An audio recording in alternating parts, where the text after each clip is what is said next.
कार्यक्रम की शुरुआत हम करें उससे पहले मैं आमंत्रित करती हूँ डॉक्टर पूर्णिमा शर्मा को कि वो आए और एक बार जरा कार्यक्रम की रूपरेखा हमें बता दें। धन्यवाद लीना। हम लोग आज यहाँ मातृ दिवस यानी मदर्स डे मनाने के लिए इकट्ठा हुए हैं। वास्तव में तो लीना, माँ एक ऐसा शब्द है जिसे शब्दों की सीमा में नहीं बांधा जा सकता। माँ एक ऐसा अनमोल शब्द जिसके बिना जीवन की कल्पना भी नहीं की जा सकती, सृष्टि की कल्पना नहीं की जा सकती। और यही कारण है कि भारत में नारी शक्ति की पूजा मातृशक्ति के रूप में सदा से ही की जाती रही है, जिसका सबसे पहला और प्रमुख प्रमाण तो वर्ष में 2 बार आने वाले नवरात्र हैं, जिनमें भगवती के 9 रूपों की पूजा अर्चना पूर्ण आस्था के साथ की जाती है। महिलाओं का और वो भी माताओं का सम्मान करना तो इस देश की संस्कृति में, इस देश के कण कण में रचा बसा है, इसमें कोई संदेह ही नहीं। कई बार लोग हमें मैसेजेस भेज देते हैं, बात करते हैं कि आप तो जो है ज्योतिष करती हैं, वैदिक एस्ट्रोलॉजर हैं, ये सब करती हैं, और उसके बाद भी आप ये अंग्रेजों का मदर्स डे मनाती हैं। तो उनसे हमारा केवल एक यही कहना है कि आज की जो भाग दौड़ की दिनचर्या है, जहां परिवार के सदस्यों को भी संभव है सप्ताह में एक दिन ही उपलब्ध होता हो, मंजू जी म्यूट कर लीजिए, मंजू जी का म्यूट कर लीजिए, अभी म्यूट कर लीजिए जी।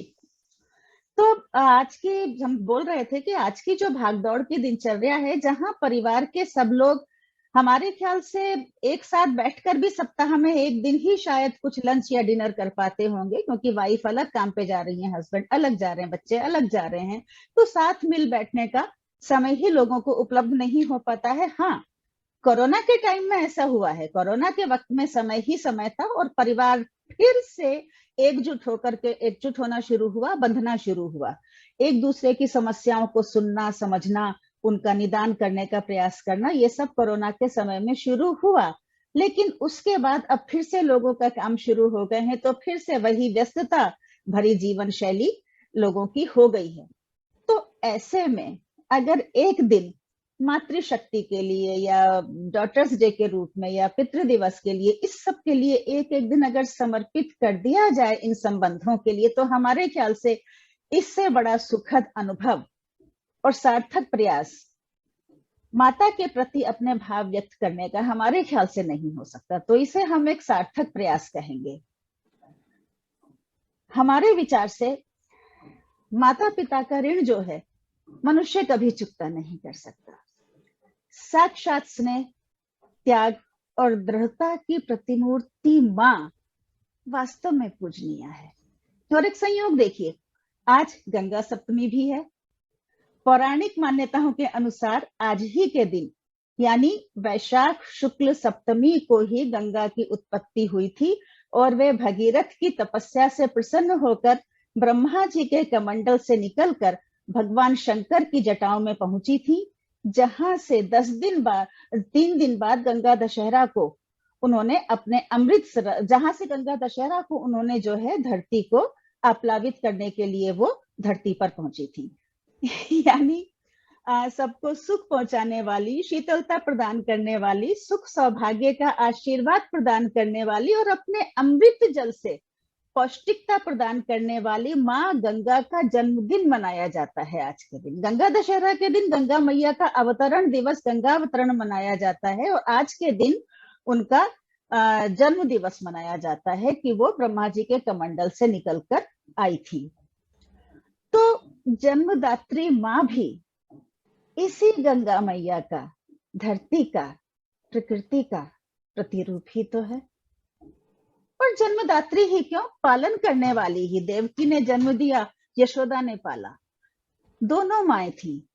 तो माँ के रूप में जो महिला है वो वास्तव में अपने शरीर के अमृत से शिशु को पौष्टिक बनाती है, और जब शिशु संसार में आकर अपने नेत्र खोलता है तब से लेकर जब तक वो माँ जीवित रहती है तब तक अपने हृदय और शरीर के अमृत से प्राणी को तन और मन दोनों से पुष्ट करती है, भावनात्मक संबल प्रदान करती है, बौद्धिक, सांसारिक, सामाजिक व्यवहार और ज्ञान विज्ञान के प्रति मानव को आसक्त करती है, उसे सुसंस्कृत बनाती है, चाहे उसके लिए उसे कितना ही त्याग क्यों ना करना पड़े।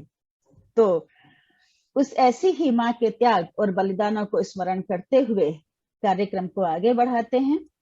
क्या है कि जीवन में अनगिनती पल ऐसे आते हैं जब माता पिता की याद अनायास ही मुस्कुराने को विवश कर देती है। माँ क्या होती है, शब्द तो नहीं मिल पाते, लेकिन हाँ इतना कहने का मन अवश्य होता है कि माँ तेरी गोदी में सर रख, सो जाऊं मैं पल भर को तो, लोरी तू गा देना, दिल को कुछ तो राहत मिल जाएगी, तेरे आंचल की छाया से है बढ़कर नहीं कोई भी सुख, जो तेरा हाथ रहे सर पर, मंजिल मुझको मिल जाएगी। बहुत सुंदर, बहुत सुंदर। हम लोग 2 दिन ये मातृ दिवस समारोह का आयोजन कर रहे हैं। एक तो आज, जिसमें देश की लब्ध प्रतिष्ठ मातृशक्ति कवित्रियां, कविता पाठ, कवित्रियां बोला है हिमांशु जी, माफ कीजिएगा, कविता पाठ करेंगी। और जी, और दूसरा होगा 10 मई को, जिसमें हमारी दोनों संस्थाओं की रचनाकार कविता पाठ करेंगी। आज की सभा की अध्यक्षता करनी थी जानी मानी रचनाकार डॉक्टर रमा सिंह जी को, लेकिन उन्होंने हमें फोन करके बताया कि किन्हीं पारिवारिक कारणों की वजह से उन्हें कहीं जाना पड़ रहा है, और जहां वो होंगी वहां से वो नेट कनेक्ट नहीं कर पाएंगी। तो इसलिए आज की सभा की अध्यक्षता का जो भार है वो हम अपनी वाइस प्रेसिडेंट बानू बंसल जी को सौंप रहे हैं। तो बानू जी, आपका स्वागत है। और अब हम कार्यक्रम के आरंभ में आमंत्रित कर रहे हैं अपनी चेयरपर्सन, हमारी सबकी प्यारी डॉक्टर शारदा जैन जी कि वो आए, अपना वक्तव्य दें, और जैसे उनसे हमने रिक्वेस्ट की थी कोई प्यारा सा गीत भी सुनाए। डॉक्टर जैन, आवाज में डॉक्टर साहब अनम्यूट कर लीजिए जी। आज का दिन बहुत ही शुभ दिन है, मदर्स डे जी। और मदर्स डे में मुझे 2 ही चीज याद आती है, एक माँ और एक हमारी भारत माँ। दोनों का ही जो हमारे लिए है बहुत अहम स्थान है। माँ का जैसे आपने कहा, नाम बताया आपने कि नाम, उनका नाम ही जब सामने आ जाए तो ये लगता है कि वो हमारे पूरे जहन को लव और ग्रेटिट्यूड से भर देता है। पर एक बात बिल्कुल क्लियर है, आपने बहुत ठीक कहा कि सवाल उठते हैं कि हम लोग क्यों एक मदर्स डे मनाते हैं। आजकल की दुनिया इतनी तेजी से भाग रही है कि अगर एक दिन भी हमें मिल जाए अपने विचारों को संकलन करने का कि माँ का शब्द मेरे लिए क्या मतलब रखता है, तो आप देखेंगे कि वो बहुत जरूरी है। हम कभी सोचते ही नहीं है कि माँ का क्या मतलब है। जैसे आपने बताया कि माँ जो है बच्चे का पहला स्कूल है, पहला गुरु है। मैं कहती हूँ कि उस बच्चे की पहली डॉक्टर भी वही है, एब्सोल्युटली पहली डॉक्टर भी वही है। तो आज इतना सब कुछ होने के लिए मुझे बहुत अच्छा लगा कि आज के दिन मॉर्निंग में सबसे पहले 5, सवा 5 बजे होंगे और मेरी बिटिया का फोन आया, तो अच्छा लगता है। किसने एटलीस्ट, और कुछ नहीं, एक बच्चे को पैदा किया उसने, तो एटलीस्ट माँ को माँ के दिन की याद रखा आपने। तो ये चीज जो है, ये जो भावना सी है कि आपका जन्म सार्थक सा हो गया, किसी ने आपके बारे में पूछा, इस टाइम पूछा कि माँ कैसा है, कैसा रहेगा। उसी तरह से मैं सोचती हूँ कि हमारी जो भारत माँ है उसके बारे में भी हमें सोचना बहुत जरूरी है। हम अमृत महोत्सव से गुजर रहे हैं, हमें बिल्कुल मालूम है कि अगले 25 सालों में अगर हम अपना योगदान दें, अपने परिवार का योगदान दें, अपने अपने जहां पे हम रहते वहां का योगदान दें, तो कुछ भी चीज ऐसी नहीं है कि हम सबसे बड़ी आर्थिक बिल्कुल चीज बिल्कुल में आगे आगे नहीं आ जाएंगे, और हम जो अपना पद है ना कि जगत गुरु, वो भी हम पालेंगे। बिल्कुल। बट कहीं ना कहीं हमारे में कुछ प्रॉब्लम जरूर है, हमने सोचते ही नहीं है आसपास की चीज में। वो जो हमारा फोर्थ डायमेंशन है उसके बारे में हम सोचते ही नहीं, कभी हमने आंकलन कभी किया ही नहीं। तो चाहे भैया मैं कहती हूँ एक दिन क्या, आप 1 घंटा ही बांध लो माँ को देने के लिए, बहुत जरूरी। बिल्कुल बिल्कुल सही आज की बात। तारीख में सब बढ़िया बढ़िया बात करते हैं, पर मैं सोचती हूँ कि नहीं, माँ अभी नेग्लेक्टेड है, उसकी हेल्थ नेग्लेक्टेड है, तो उसको अपनी हेल्थ की तरफ ध्यान देना चाहिए। वो कौन करेंगे? बच्चे करेंगे। वो तो कभी नहीं कहेंगे कि मेरी हेल्थ का आप अपना ध्यान रखिए। तो ये चीज उस पर ध्यान रखने के लिए मैं एज ए डॉक्टर यही कह सकती हूँ कि हमारे यहाँ खून की कमी है, और इस एज में आके बोन हेल्थ भी हमारे इफेक्ट आ जाती है, उसको भी हम थोड़ा सा ध्यान रखें। आपने लीना जी ने वैसे ही कहा कि अगर भगवान को तो हमने देखा नहीं है, पर यस, अगर भगवान को हमें देखना है तो बस माँ का आंखें बंद करके माँ का सुन ले, तो वही भगवान के लिए आए। इनफैक्ट भगवान कहता है मैंने बहुत बड़ी गलती करी कि मैंने कहा कि मेरा रोल आप आप निभाएंगी, तो मैं बेकार हो गया, सारा रोल तो माँ ने ही ले लिया। तो इसलिए जो माँ का रोल है वो बहुत है। और मैं I lost my mother very early, पर मैं भी जब भी माँ को याद करती तो मैं सोचती हूँ कि वो ऐसी कहानी सुनाए जो कि लोगों को मोटिवेट करे। अगर हमें पहाड़ों पे भी चढ़ना है तो वो हमारे को ऐसा मोटिवेशन दे कि हम 1 मिनट में उसको पार कर लें। तो इसको मैं, ये मेरे लिए बहुत प्रिय गीत है और मैं इसको गाऊंगी, तो देखिए आपको भी कुछ अच्छा लगेगा। स्वागत है। स्वागत है। माँ सुनाओ मुझे वो कहानी, राजा न हो रानी।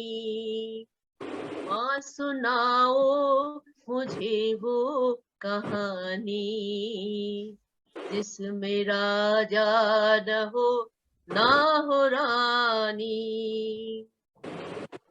वो कहानी जो हंसना सिखा दे, पेट की भूख को जो भुला दे। वो कहानी जो हंसना सिखा दे, पेट की भूख को जो भुला दे। जिसमें सच की भरी चांदनी हो, जिसमें उम्मीद की रोशनी हो, जिसमें ना हो कहानी पुरानी। माँ सुनाओ कहानी, जिसमें राजा न हो रानी। तो हमारी तुम्हारी व्यथा हो, जो हमारी तुम्हारी कथा हो, जो सभी के हृदय की व्यथा हो। गंध जिसमें भरी हो धरा की, बात जिसमें न हो अप्सरा की। हो न परियां जहां आसमानी, माँ सुनाओ मुझे वो कहानी, जिसमें राजा न हो रानी। माँ सुनाओ मुझे वो कहानी, जिसमें राजा न हो रानी। बहुत सुंदर, बहुत सुंदर, बहुत सुंदर। सच में रस घुल गया, सच में। और सही, बिल्कुल सही बात। आम लोगों का जो जीवन है वो राजा रानियों की कल्पनाओं का जीवन नहीं है। आम लोगों का जीवन जमीन से जुड़ा हुआ जीवन है, इसलिए बिल्कुल। कहानी बहुत अच्छा है। बिल्कुल डॉक्टर जैन, आपकी जो पंक्तियां हैं उससे मुझे मुनव्वर राना का वो शेर याद आ गया, लबों पे उसके कभी बददुआ नहीं होती, बस एक माँ है जो मुझसे कभी खफा नहीं होती। इतनी सारी ख्वाहिशें, इतनी सारी जिद, इतनी सारी उम्मीदें हम सिर्फ और सिर्फ माँ से लगा सकते हैं, और एक माँ ही है जो उन सब को बिना रुके, बिना थके और खुशी से पूरा कर सकती है।